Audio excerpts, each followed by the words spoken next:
श्री परमात्मने नमः। अथ सप्तमोऽध्यायः ज्ञानविज्ञानयोगः। श्रीभगवानुवाच मय्यासक्तमनः पार्थ योगं युञ्जन्मदाश्रयः असंशयं समग्रं मां यथा ज्ञास्यसि तच्छृणु। ज्ञानं तेऽहं सविज्ञानम् इदं वक्ष्याम्यशेषतः यज्ञात्वा नेह भूयोऽन्यत् ज्ञातव्यमवशिष्यते। मनुष्याणां सहस्रेषु कश्चिद्यतति सिद्धये यततामपि सिद्धानां कश्चिन्मां वेत्ति तत्त्वतः।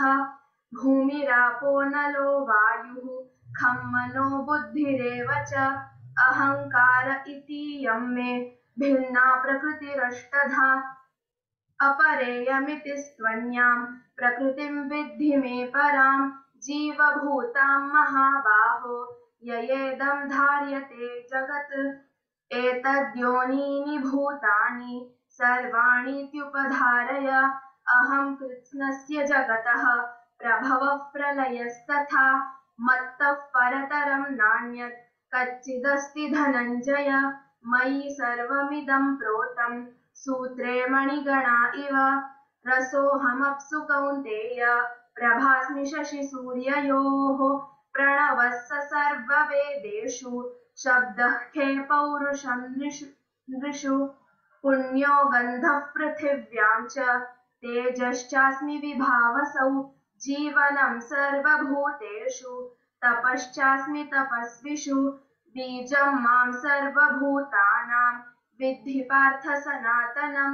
बुद्धिर्बुद्धिमतामस्मि तेजस्तेजस्विनामहं बलं बलवतां चाहं कामरागविवर्जितं। धर्माविरुद्धो भूतेषु कामोऽस्मि भरतर्षभ। ये चैव सात्विका भावाः राजसास्तामसाश्च ये मत्त एवेति तान् विद्धि न त्वहं तेषु ते मयि। त्रिभिर्गुणमयैर्भावैः एभिः सर्वमिदं जगत् मोहितं नाभिजानाति मामेभ्यः परमव्ययम्। दैवी ह्येषा गुणमयी मम माया दुरत्यया मामेव ये प्रपद्यन्ते मायामेतां तरन्ति ते।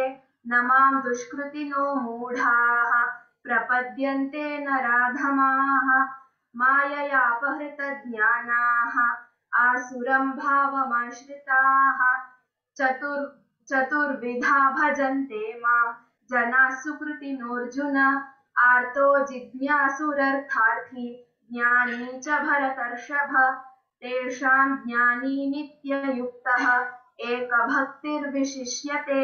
प्रियो हि ज्ञानिनोत्यर्थम् अहं स च मम प्रियः। उदाराः सर्व एवैते ज्ञानित्वात्मैव मे मतम्। आस्थितः स हि युक्तात्मा मामेवानुत्तमां गतिम्। बाहुनां जन्मनामन्ते ज्ञानवान् मां प्रपद्यते।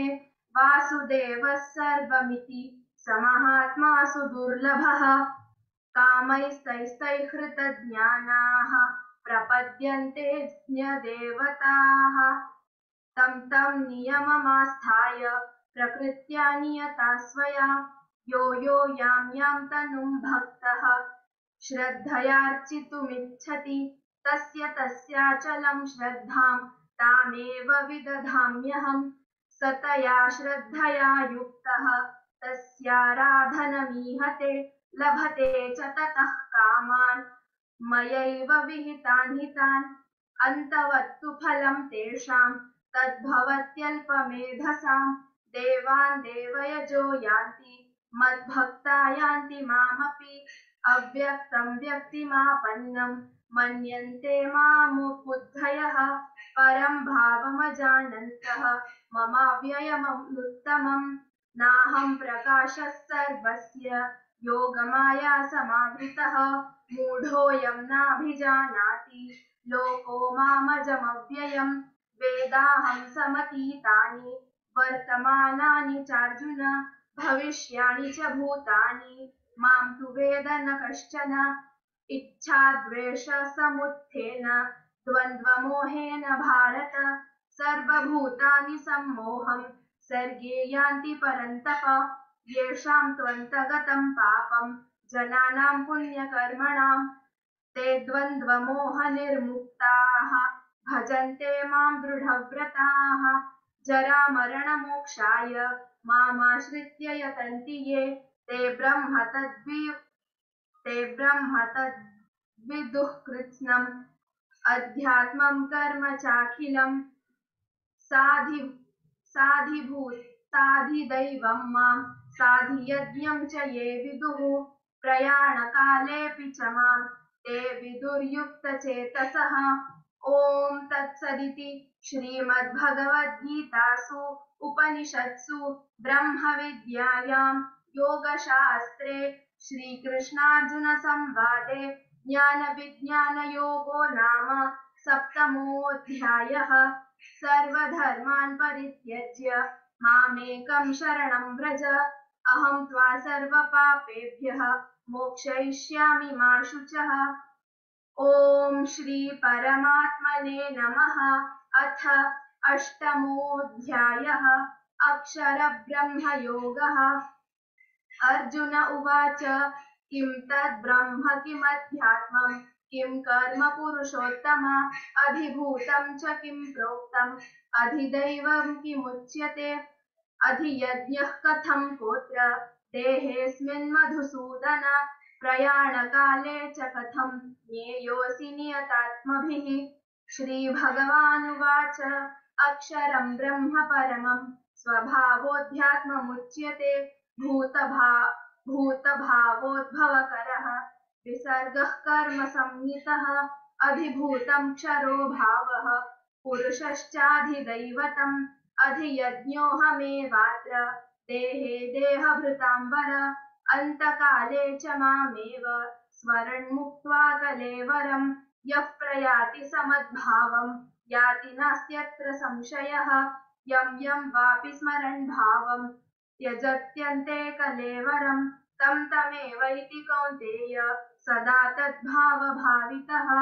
तस्मात् सर्वेषु कालेषु मामनुस्मर युध्य च मय्यर्पितमनो बुद्धिः मामे वैश्यस्य संशयम् अभ्यासयोगयुक्तेन चेतसा नान्यगामिना परमं पुरुषं दिव्यं याति पार्थानुचिन्तयन् कविं पुराणमनुशासितारम् अणोरणीयं समनुस्मरेद्यः सर्वस्य धातारमचिन्त्य रूपम् आदित्यवर्णं तमसः परस्तात् प्रयाणकाले मनसाचलेन भक्त्या युक्तो योगबलेन चैव भ्रुवोर्मध्ये प्राणमावेश्य सम्यक् सतं परं पुरुषमुपैति दिव्यम् यदक्षरं वेदविदो वदन्ति विशन्ति यद्यतयो वीतरागाः यदिच्छन्तो ब्रह्मचर्यं चरन्ति तत्ते पदं प्रवक्ष्ये द्वाराणि संयम्य मनोहृदि निरुध्य च मूर्ध्न्यार्धायात्मनः प्राणम् आस्थितो योगधारणाम् ओमित्येकाक्षरं ब्रह्म व्याहरन् मामनुस्मरन् यः प्रयाति त्यजन् देहं स याति परमां गतिम् अनन्यचेताः सततं यो मां स्मरति नित्यशः तस्याहं सुलभः पार्थ नित्ययुक्तस्य योगिनः मामुपेत्य पुनर्जन्म दुःखालयमशाश्वतं नाप्नुवन्ति महात्मानः संसिद्धिं परमां गताः आब्रह्मभुवनाल्लोकाः पुनरावर्तिनोऽर्जुन मामुपेत्य तु कौन्तेय पुनर्जन्म न विद्यते सहस्रयुगपर्यन्तम् अहर्यद्ब्रह्मणो विदुः रात्रिं युगसहस्रान्तां देहोरात्रविदो जनाः अव्यक्ताद्व्यक्तयः सर्वाः प्रभवन्त्यहरागमे रात्र्यागमे प्रलीयन्ते तत्रैवाव्यक्तसंज्ञके भूतग्रामः स एवायं भूत्वा भूत्वा प्रलीयते रात्र्यागमे वशः पार्थ प्रभवत्यहरागमे परस्तस्मात्तु भावोऽन्यो व्यक्तो व्यक्तात् सनातनः यस्य सर्वेषु भूतेषु नश्यत्सु न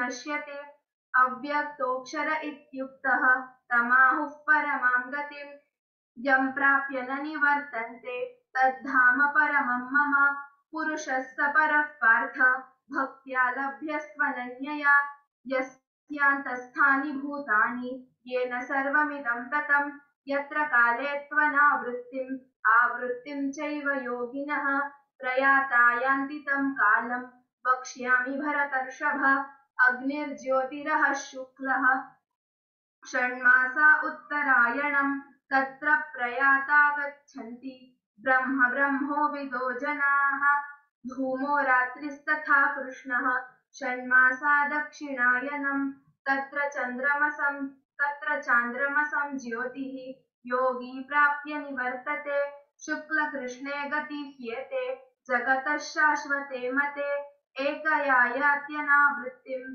अन्यया वर्तते पुनः नैते श्रुति पार्थ जानन् योगी मुह्यति कश्चन तस्मात् सर्वेषु कालेषु योगयुक्तो भवार्जुन वेदेषु यज्ञेषु तपस्सु चैव दानेषु यत् पुण्यफलं प्रदिष्टम् अत्येति तत्सर्वमिदं विदित्वा योगी परं स्थानमुपैति चाद्यम् ॐ तत्सदिति श्रीमद्भगवद्गीतासु उपनिषत्सु ब्रह्मविद्यायां योगशास्त्रे श्रीकृष्णार्जुनसंवादे अक्षरब्रह्मयोगो नाम अष्टमोऽध्यायः सर्वधर्मान् परित्यज्य मामेकं शरणं व्रज अहं त्वा सर्वपापेभ्यः मोक्षयिष्यामि मा शुचः।